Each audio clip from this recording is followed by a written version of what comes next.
So, how do you think things are looking right now? Whoa, how to put this? Everything's going to be fine, but Austin's doomed. But also, things could or should work out if the schedule stays as favorable as it looks. But also, that's a lot of call ups for that international window. But then again, why be pessimistic? There's still so much time. 8 whole matches, four away, four at home. I don't know, man. It's late August, isn't it?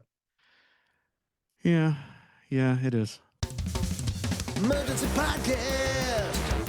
They did a thing, so we gotta talk about it. Emergency podcast. It's an emergency. Emergency podcast. Shut up, hurry up, shut up, hurry up, shut up. Emergency podcast. It's an emergency.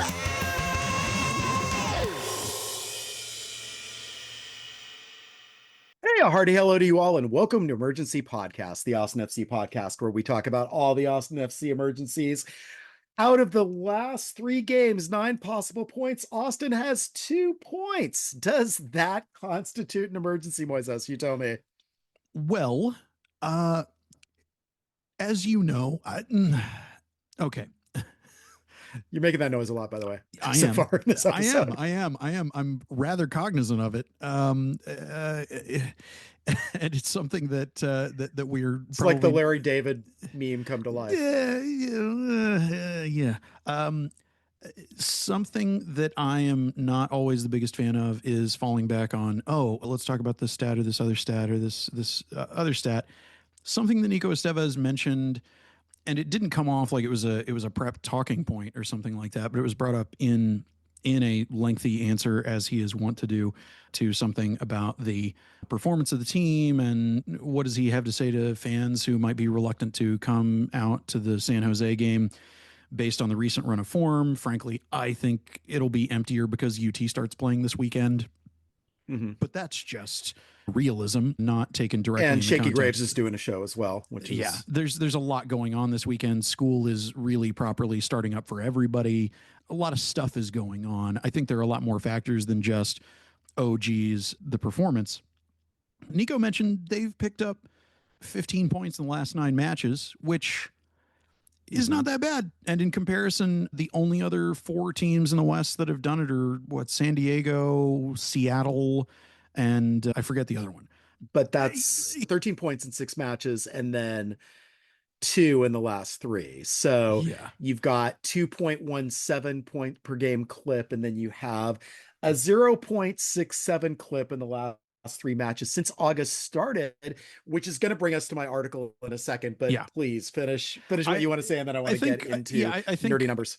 Yeah, I think that does bear mentioning, even though you could say that that's a case of selective sampling. If you're looking at literally just the month of August, that's also a form of selective sampling. The concern that I have is the trend that he himself identified elsewhere in the press conference, talking about how they have not been starting games well. And that's their biggest problem. Yeah. It hasn't been that the subs have not done their jobs, or that bringing them in 15 minutes earlier necessarily would have radically changed everything or something like that. It's that they are just not starting games well. And that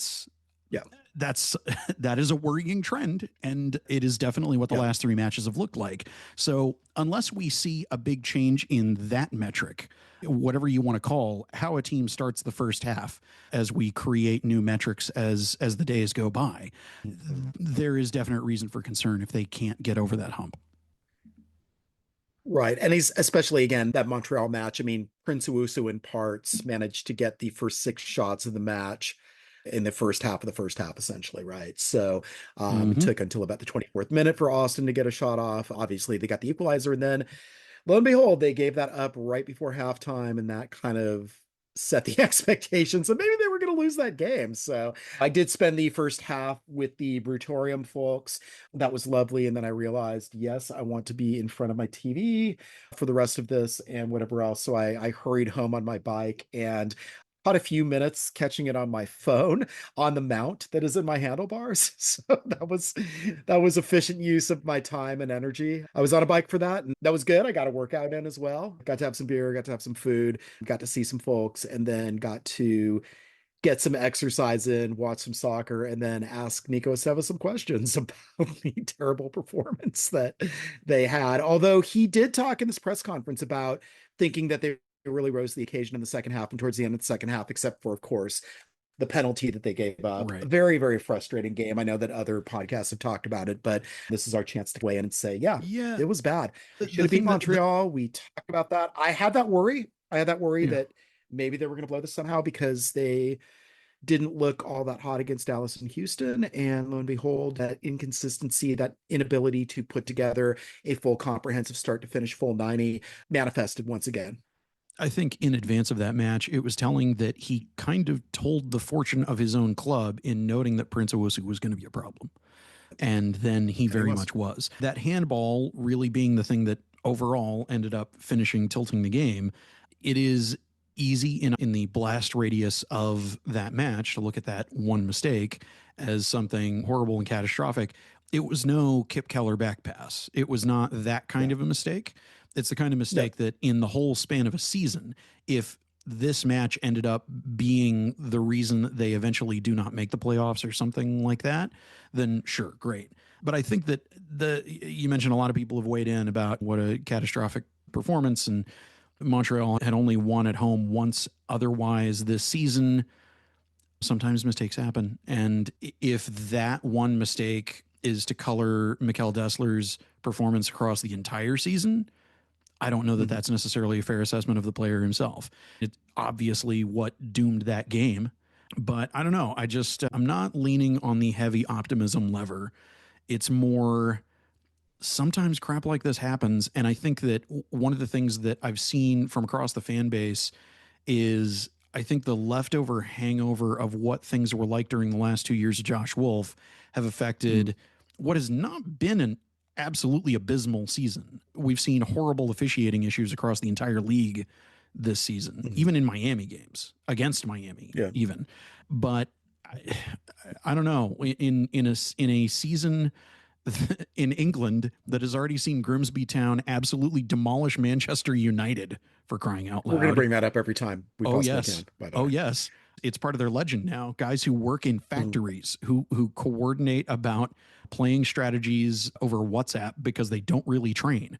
In a world where that happens, signature win. Yeah. I am not seeing the doom clouds that a lot of people are about that Minnesota United US Open Cup semifinal being pointless at this point, and there's no way that this team can win that. That's not the way that I see these players and their mentality at this point. If they take a swan dive, that's another thing. But I haven't seen the kind of dead behind the eyes look in some of these guys that I did in 23 and 24. Oh, true. Yeah, there is that. I do have some thoughts, though. Yes. There's a lot that is swirling around in my head right now. So one thing, you had talked about Prince Owusu being a threat and Nico predicting that. And yes, that is obviously he is the talismanic goal scorer on this team. But did you think Henadai Sinchuk would be a threat? Did you know his name before this match started? Boy, do I know it now. He got the opening goal. He looked threatening. He looked absolutely impressive in that match. And he doesn't strike me as a player that probably looks that impressive in every single match. So that is certainly something to evaluate. And again, just kind of looking at where the team is part of what the fatigue is about the 23 and 24 teams and the results is that there is this kind of faltering down the stretch, right? Even in 2022, the magical season where they got to the playoffs, they ended up second in the West. They still had a little bit of a nosedive in 2022. So I did some math. I did some work on Tuesday. I did before Tuesday, but Tuesday is when the article went up looking at the post-July performances of the teams for all 5 of the seasons. Of course, obviously 2025, that's still a work in progress, but so far they have a 0.67 points per game average in August, as we talked about. That is not the worst performance post-July that Austin's ever had, even if they keep at that pace. In 2023, of course, you will remember that season. It was pretty dismal. They finished their last 11 matches, 1 win, 6 losses, 4 draws for a 0.64 points per game, 7 points out of 33 possible, and were eliminated, of course, in the penultimate match of the season. So I love the way you phrase that. You'll remember that 23 season as if a curse, as if willing it upon someone who does not want to remember I actually, it. in the write-up I actually, in the write-up of that at the end, said, let's just move on from this one. Exactly. Because I think that's what everybody wants to do. But even 2022, when they were, remember, they had that 3-game losing streak before that RSL win, which actually clinched the playoffs. They didn't clinch playoffs, even though they were second in the West, until match 31, which was weird. They actually had their best post-July performance last year, but still arguably you could say faltered down the stretch, right? They had 3 wins, 4 losses, and 2 draws. Part of that was just the competitiveness of the West, right? The 9th place team had 47 points. Typically 45 will get you into the playoffs. Austin obviously fell short of that, but they were not officially eliminated until the LA Galaxy match, whereupon Josh Wolf was fired the morning after. As I was driving my son to ACL, that's when I heard the news. But they were, as you remember, dangling on the precipice of playoff elimination for weeks. They were still mathematically in it, but they had to overcome a goal differential of something like 20. It was pretty ridiculous. It was a pretty torturous couple of weeks where people just wanted the plug pulled on the season already. So the point in doing this exercise is just saying that, okay, this is not a one-year phenomenon necessarily, right? This has been something that's plagued the team. It would maybe behoove the coach, the sporting director, to figure out what it is that's going on. Is it heat? Is it just kind of the grind of the season? Is it this inability, this killer instinct that they maybe don't have? You remember Will Bruin, when he was giddy on a couple of Coronas at a wedding, talked about the soft mentality online that this team has. And of course, this is a year where theoretically the team could break that, right? The team could turn that narrative around. And again, I thought, okay, game against Houston at home, game against Dallas at home, game against Montreal on the road. These are games that are eminently winnable, and these are games that Austin should be able to handle if they have designs on the playoffs. And now they're still on a trajectory to make the playoffs. I don't think that's going to elude them necessarily, but there is some doubt now. It's about, I think, a 3 in 4 chance that they are actually going to finish in the top 9, but it's not as solid as it was a couple of weeks ago. And that is, again, certainly concerning. Far be it for people to accuse Phil of being the doomsayer, the harbinger.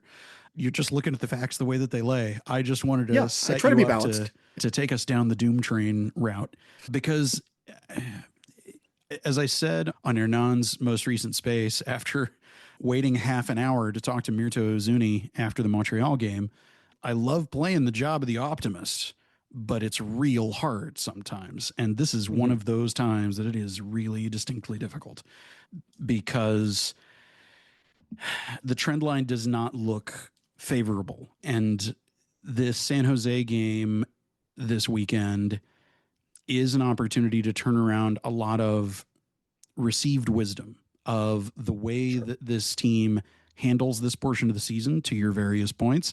And if people haven't read that article from the newsletter, you should, if anything, to brace yourself for what we could be looking at. People have said another trade window came and went. Why have we not heard from the sporting director? My take is that because there isn't that much for the sporting director to talk about, because not that much happened of actual consequence. And it could be that the next time that we hear from him, and this isn't me predicting it, and this isn't me willing it, as many people have been calling for the head of Nico Estevez, the next time we hear from Roto Borrell could be when they fire the coach, depending on how these next 8 games go. If things go all the way off the rails, people may very well get what they want in 2 cases, both with the dismissal of Nico Estevez. If things go disastrously poorly, that could result from a variety of different outcomes of things. I don't think that U.S. Open Cup semifinal win definitely protects his job, but I'm also not I'm not predicting that he is on the hot seat. As unpopular as I know that makes me with various people who would very much like to pull the fire the coach lever the instant anything looks like when they fire the coach in the Premier League, in the Turkish League, in Serie A, in various European leagues. Major League Soccer is just built different, and that isn't to say that Nico is my guy and I've got his back and I think he's the greatest coach in the world or something. That's just not the way that Major League Soccer tends to roll. People saying, oh, well, they got rid of Bradley Carnell after he did what he did in their first season. I think there were a lot more factors that went into that firing that I think were just straight up loggerheads between the coach and the front office over there. There's so many factors that go into what those kinds of big decisions come from. Right. we could be at a tipping point, Phil. We could be on the verge of seeing a rallying comeback that is bolstered by a win in the Open Cup semifinal in a couple weeks. I honestly can't even flip the coin and go, I don't know. I'm feeling slightly more in favor of this side or the other side because I just don't know. And I feel like this weekend is going to color my expectations for which direction I could see things tilting. For a lot of us, I think. Yeah. And again, with Nico being fired at the end of the year, I kind of don't see at this point how he doesn't get at least part of a second year. It seems pretty premature. You did cite a team in St. Louis that fired Olaf Melberg after 15 games and has now fired Luce Pfannenstiel, who is, of course, their guru sporting director, who is thought of as the genius. Manuel Veth, unfortunately, had talked a couple of years ago about Lutz unlocking MLS, and now he has taken that back. There is no unlocking MLS, apparently. Not even if you are a genius that can get your team the number one seed in the West in your first year, because there's always a second and a third year when teams start to kind of figure you out a little bit more. But yeah, San Jose, just in the immediate, obviously the quintessential 6-pointer, right? You have number 8 San Jose against number 9 Austin. This could, of course, be a preview of the play-in game that might happen at the end of the season if neither of these teams are able to move from those spots. But like I talked about in my article on Friday, as you were listening to this, I hope on Saturday morning or Saturday afternoon, if you were sleeping in, that Austin could get as high as 6th, although that would take some serious goal differential kind of machinations, but they're not going to fall below 9th, even if they lose with this game. But that padding that they have currently could erode a little bit, and that becomes worrisome. So again, a win is the best possible thing for Austin to recover their probability of getting into the playoffs. And Christian Espinoza is out on yellow card accumulation, so that is helpful. Plenty of other weapons that San Jose have. They still have their kind of two-headed striker monster in Joseph Martinez and Christian Rongo. They have a new defensive midfielder who is an interesting player.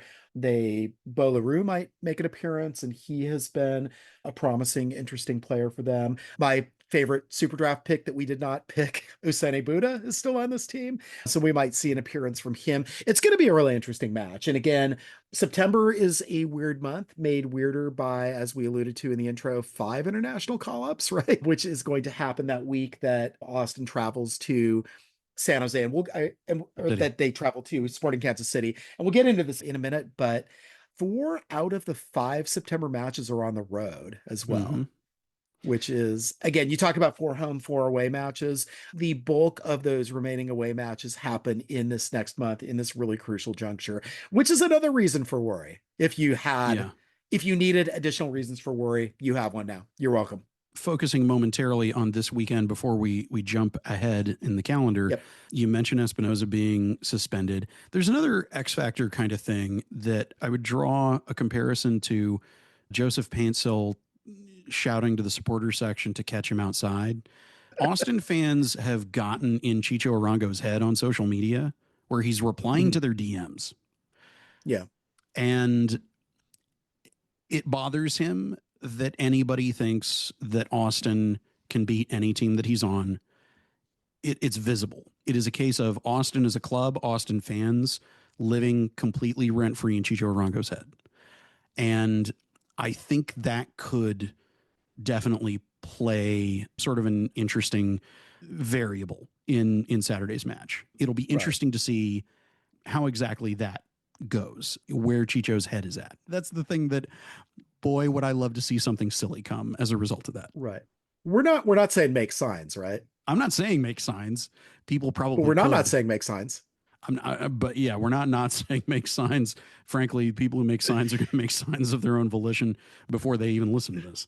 But I don't know. Why did he get suspended again? I don't know. We don't know. We don't officially know. People even alluding to things like that get suspended from being on air for MLS. Who's to say? Who's to say? Why did LAFC just get rid of him? Why did he get suspended at RSL? I don't know. Nobody knows. It seems, I don't know, a pattern perhaps? Yeah, it seems like there's some sort of a really toxic pattern going on somewhere. I don't know. Maybe he's just got it's a shame because he's a great player, but gosh, what a shame. There is, what a shame, or not a shame at all, because take out the garbage. So away at Kansas City, Phil, do you think we're going to see 5 call-ups from the second team? Do you think? Austin might finally play the kids? One of the call-ups is Jimmy Farcarland, who is technically a first-team player, but to be real, is functionally a second-team player. But yeah, again, and we're going to talk about Đorđević and kind of his debut with Austin Media. This morning, I was thinking, okay, they're probably going to start Heinzike and Cascante against Sporting Kansas City, and lo and behold, Cascante is being called up by Costa Rica that weekend. Again, why we have games during these international breaks and why we have these international breaks that are messing with the MLS season. These are mysteries, but yeah, so Danny Pereira is going to be out. Murdo Zuni is going to be out. Alexander Svatak is going to be out. And now Julio Cascante and Jimmy Time are going to be out, which means that, yeah, basically Đorđević, next man up, right? So he's barely been here, but he's the second center back who is going to be in town that day. So unless you do some weird deployment, maybe you play Biru as a center back. A distinct possibility that Riley Thomas plays before Đorđević does, depending on how Đorđević is adapting to the climate. I could totally see that, and I don't think that it would be any sort of an impugnment on Đorđević's playing quality or something. He's just not ready yet. But who knows, if it's cooled off a little bit, maybe he's fine. He mentioned the heat. It is early September in Kansas City, and that could be an easy bake oven, just like Austin is in early September. It's all the same continuous kind of regional awfulness in this time of the year for those regions. Of course, the Kansas City Current trying to play an NWSL game ill-advisedly at 3 p.m. to satisfy TV, and having the wet bulb rule basically throw that game awry for about a 3-hour delay until it got cold enough to play. They are going to obviously do this game as an evening game, as you should in these warm weather climates in this time of the year. But still, yeah, it's going to be hot. It's going to be wearing.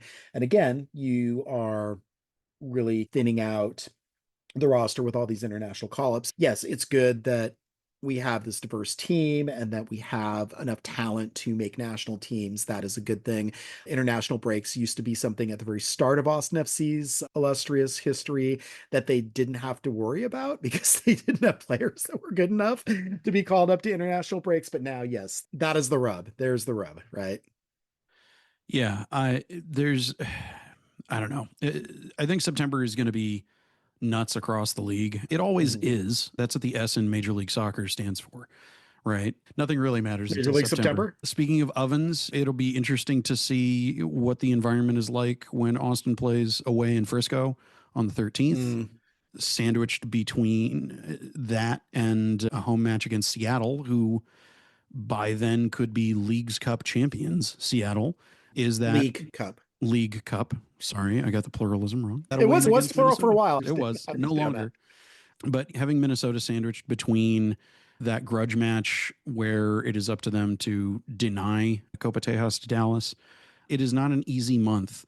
It's a matter of balancing what it is that is most important. And frankly, the fact that they're getting those guys back off of international duty where they'll get the charge of international duty and may not get the wear and tear of international duty. That's the best that I think can be hoped for, is that there is something positive gleaned from that. I don't know that ending the month away at Salt Lake is the most ideal of things, especially if they are really hurting for playoff points. If they go on a 3-game heater going into that Open Cup semifinal, we could be having a very different conversation in the middle of next month. Right. But if they feel the effects of that depleted lineup against SKC, if Dallas gives them fits, if they crash out in the Open Cup and then have to come home to face the best team out of the 5 that they're going to face in September, that RSL game could also be bleak. It's a very pivotal month, obviously, for them. But at the same time, we talked about this being an easy schedule, and all of a sudden circumstances have this as not being maybe as easy as the opponent's point per game would maybe lead us to believe. Because again, RSL did some pretty good reloading during the summer transfer window. They have a goalkeeper that's coming on. That's great. Of course, Diego Luna has been having an amazing season. That game is a little scarier than I thought it was going to be at this, when I was projecting this about a month ago and looking at all those games. And again, just, looking at that together. And again, the 4 out of 5 being on the road, I think it's pretty challenging. And then all of a sudden you might have this really tall task in October where you have these definite must-game wins to get in the playoffs. I know that Ozuni was talking about, once we got him after the long wait, about all these games being finals, that if you're losing a lot of finals in a row, that doesn't set up for games that are actually realistically going to be finals, where if you lose or draw the game, then you are out of the playoffs. But hey, Minnesota transferred out a player that everybody should have been worried about Austin having to play against. So there's that. Okay. You know, while we're looking for silver linings, look to the Loons depleting themselves of one of their top players. That's about all I got, Phil. Do we want to talk about Đorđević's time at the mic? And just again, since we may see him sooner rather than later, given the circumstances, I don't know if he's going to activate for a start, but I could definitely see maybe a situation where you've got Biru as a center back, and then you shuttle him out to fullback towards the end of the match, and you bring Đorđević in just to make sure, again, because you are going to have to worry about rotation a little bit in that as well. So you don't want to deplete those players necessarily, because you are going to go into a situation where you've got games the 13th, the 17th, and the 21st. And that middle game, of course, is the chance to host the US Open Cup final, which would be pretty great. And again, something that would definitely at least mitigate whatever kind of badness might come this season. If there is a final that is hosted at Q2, that's something special. And that is something that won't be able to be taken away from Nico or the players, even if they do end up losing that final. We are getting a little bit ahead of ourselves. The Loons, even without Tawny, they're going to be good. And that is scary. So let's talk about Đorđević a little bit. What did you think about the interview and all the things he had to say? He was pretty brief in his comments, and there was a definite economy to what he said. Not every player is going to be Brad Stuver or John Gallagher or an Ethan Finley. I'm not that critical of footballers' public speaking stats. But what did we get from this? He's here and he would like more time to get to know his teammates, and he wants to give it 110%. And Austin is the most beautiful city in the world. And he did say that. He likes slide tackles. It was 8 minutes of kind of nothing. I like that he likes slide tackles, though. Yeah, he likes slide tackles. That's really the biggest takeaway that I got, is he likes slide tackles. So good. Okay, good. I like it. I am also a fan of slide tackles, even though they're outlawed in the Media Cup game. I've been known to throw a couple or three slide tackles in. I can't execute a slide tackle, but if I could, I think I would enjoy them. I enjoy them aesthetically. Yeah. If I'm not on the receiving end of them. Yeah. Don't be on the receiving end of one of my slide tackles and you'll have no trouble walking. Right. Yeah. I don't know. He seems like a nice enough guy, full and handsome beard on him. I don't know. I don't really have much to base anything off of. This is a guy that, like Sabovic, like Dubrsarski, I just wanted to see them play, because hearing them talk meant absolutely nothing to me. And that's honestly true of most new signings. I don't expect them to wow me with their talking skills. Leave that to coaches and sporting directors. Seems like a nice enough guy. We'll see. We'll see if he is ready to go, or if when they need the rotational depth, Riley Thomas is getting those subs rather than him.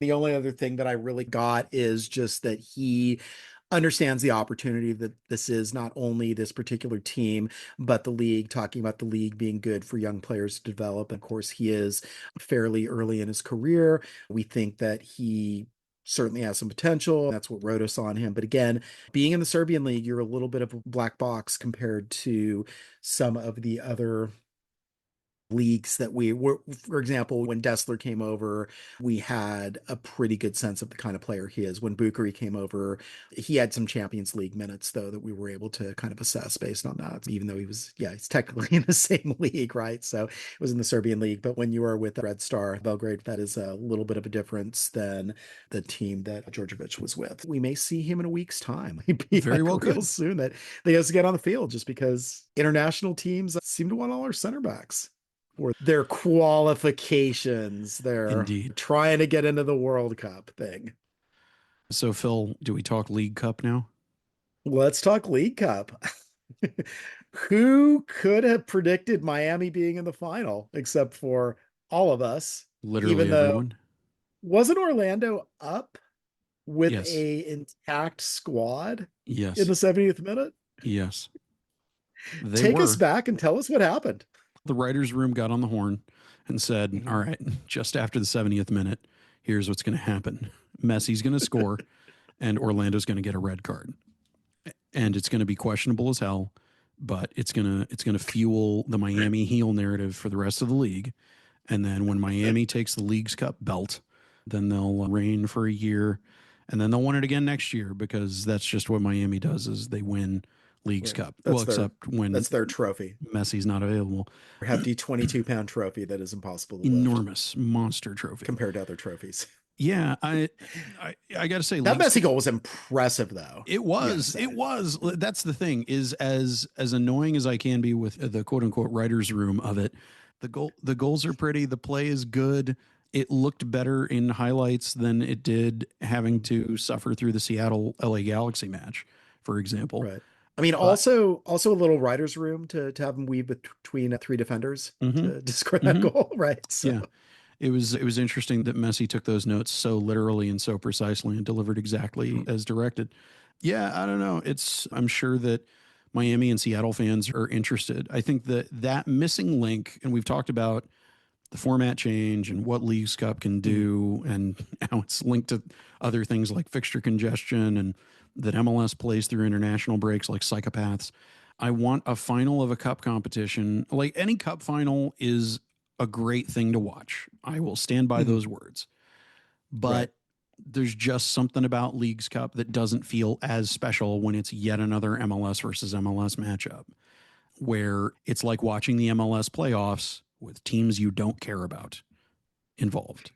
Or that I don't know. I mean, if this was an MLS Cup, I would be pretty excited. There is narrative, right? You have Seattle that I said playoff game. I said playoff game, not MLS Cup. There's a difference.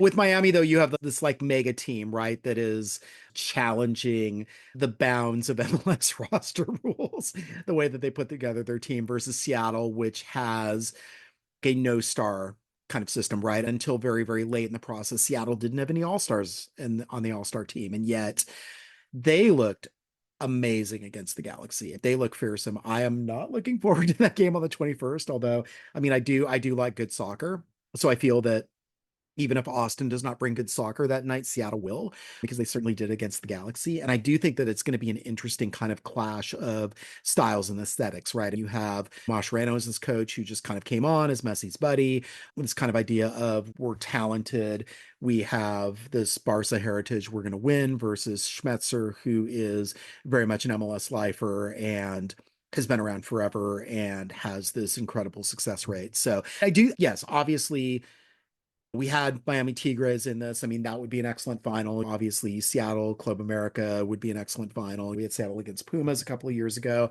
But Seattle, Miami's good. If you did have to end up with two MLS teams, I think these are two satisfactory MLS teams to end up with. It's just that you ended up with two MLS teams after trying to engineer this MLS versus Liga MX Cup final. And you didn't get to do that because, of course, you had teams playing each other in the quarterfinals, right? So any other thoughts on this illustrious cup? Not really. It'll be interesting if Seattle ends up winning it, and that could change the tenor of Austin's home match against them in September. I think in general, it no matter what, that's going to be seen as a match with a hill to climb in terms of Austin upsetting a favored Western Conference rival in that home game. Their one chance to really show up and show off in front of their home fans in the month of September. I think that's really that. I don't know that it changes it much, but it makes it a bigger deal if Austin is able to topple the reigning Leagues Cup champions who have just won it a couple weeks before. I think there's something to that. That's the only other aspect of that I think's especially interesting. Right. It is a very, very tough team, obviously. Obviously, Austin has to play Seattle twice in a season. It's just a shame. I mean, it's good that it's at home rather than away, but it's just kind of a shame that it has to happen in this portion of the season. That is always a series where I would kind of prefer that they just get that out of the way early, especially given kind of the downswing that Austin tends to have during this point of the year, though maybe not necessarily.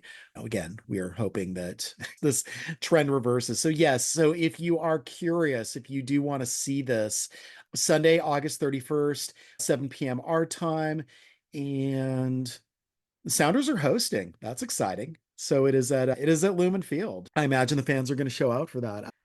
Yeah, I like you'd think that this would be something that Miami would host, that this is something that the league ordained. I didn't quite understand like how Seattle got to host this, but that's fantastic. And maybe you will not see somebody dressed in the Centenario Angel